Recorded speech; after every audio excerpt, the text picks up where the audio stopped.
He looked at you with eyes that were absolutely piercing. Not hostile, just real sincerity that said this man is unusual. He was small, even by Vietnamese standards. Only 4 feet 11 inches tall and barely 100 pounds, he appeared frail. He tried to project this image of himself as a simple, modest, emaciated, kind of wandering scholar. In fact, he was a tough guy. Perhaps no leader in history has resisted the guns of the enemy as stubbornly or as long as this little man. He's a very shrewd politician and a very good actor. He had an unshakable will that helped liberate a country and humble a superpower.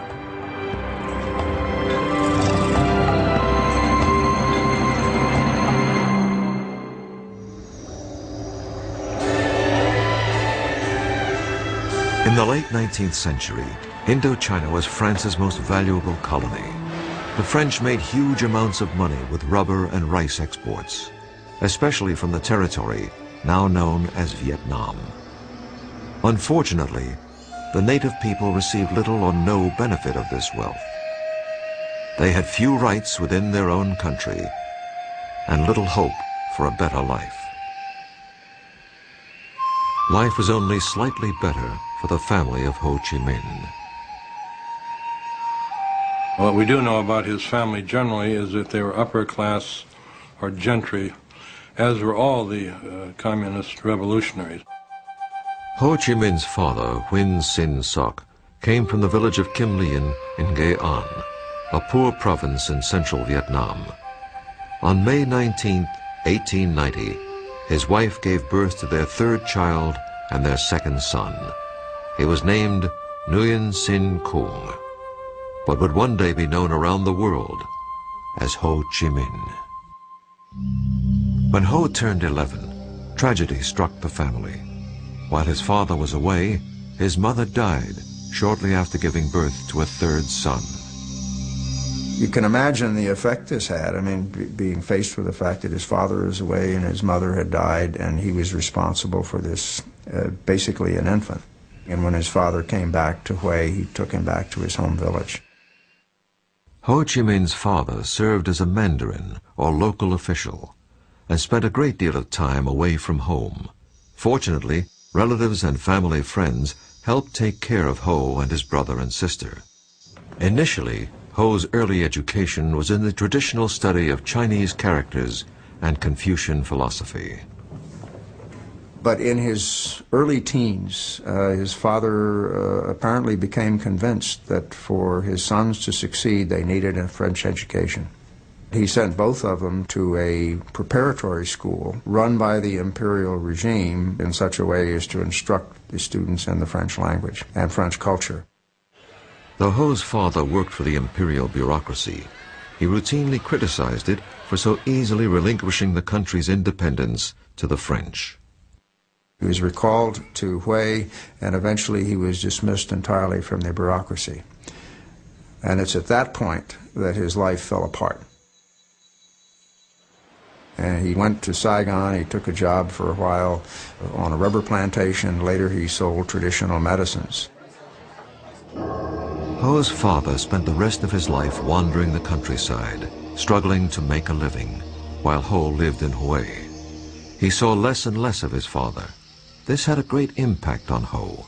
He also believed that his father had been punished for simply saying what everyone knew was true. Most Vietnamese suffered greatly at the hands of their colonial masters. Those who protested or even complained were often imprisoned, beaten, or even killed by the omnipotent French colonials. In 1908, at the age of 17, Ho was studying at the prestigious National Academy in Hue. One day, a group of farmers marched past the school, protesting the high level of Mandarin corruption and excessive taxation. Ho translated their demands into French so the local colonial officials could read them. It was his first revolutionary act, and he attracted the attention of the dreaded Sûreté, or French secret police. The next day, Ho was summarily expelled from the academy.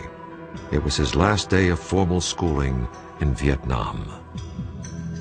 So here's this young Ho Chi Minh who is becoming educated and has a certain amount of resentment toward French colonialism, but at the same time he knows enough about France to be captivated by the great French ideals of liberty, equality, fraternity, and he wants to see how those ideals are really practiced in France. They're not practiced in Vietnam, where you have a rather repressive French colonial system. Ho had inherited his father's rebelliousness and his wanderlust. At the age of 21, he entered a merchant marine school where he learned how to be a kitchen helper. This new skill enabled him to leave Vietnam and go abroad. I think he left for two reasons. One is maybe quest for education, that he would be able to get better education in France, provided he could afford it. Second, he probably did not see much of an economic opportunity in Vietnam at that point of time. Ho was hired by the French passenger liner, the La Touche-Treville, and in 1911 began an odyssey that would take him to nearly every corner of the world.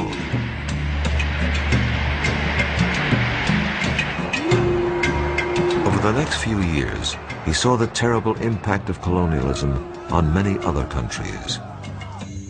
This had a profound influence upon him. Finally, Ho arrived in France.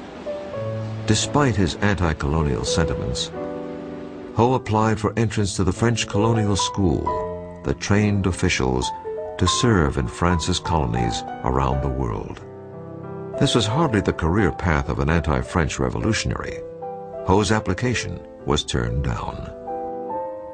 There's no indication as to how he reacted to the rejection, except that we may assume that it probably strengthened his assumption that he couldn't expect to work from within the system, that he was going to have to work outside the system. In other words, it could very well have been one of a whole series of steps that eventually led him into becoming a revolutionary. Ho wandered around France for a year or so. He supported himself with a variety of odd jobs, including gardening and dishwashing. He went back out to sea between 1911 and 1917, traveling to Africa, South America, and even the United States. On one trip, he reportedly jumped ship in Boston and made his way down to New York City. I mean, here he is seeing, as it would be to any kid from this faraway place, the skyscrapers, the highways, taking the subway up to the Bronx, taking the ferry to Hoboken. He was absolutely dazzled by the Statue of Liberty and everything it represented. While working as a dishwasher in New York's Chinatown, Ho was amazed to learn that immigrants in the U.S. were entitled to legal rights that the Vietnamese weren't allowed to have under the French in their own country. He said, I was with the lowest labor types in New York. There were blacks, there were Chinese, and they weren't quite as well treated as the Anglo-Saxons. But he said, you know, they could all vote. And this impressed him tremendously. Shortly before the start of World